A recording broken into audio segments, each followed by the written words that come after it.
So this is the old one and I'm going to replace with the new one. Both are same, so we have to replace this plug from this. Okay, right.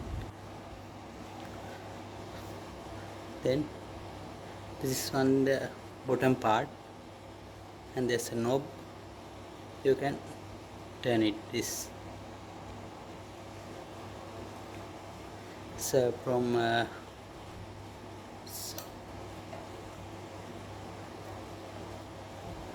to the clockwise movement. Okay, then you can easily remove this part.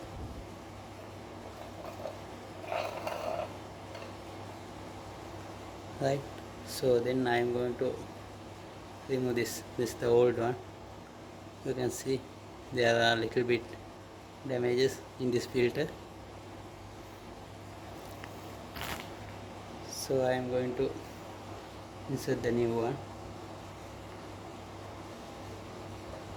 The upward and downward side both are same. Okay, right. Yes, it's nicely fitted.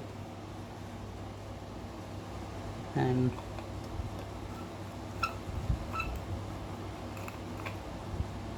yes, now it is fixed. This is the old one. I am going to remove this one. Okay.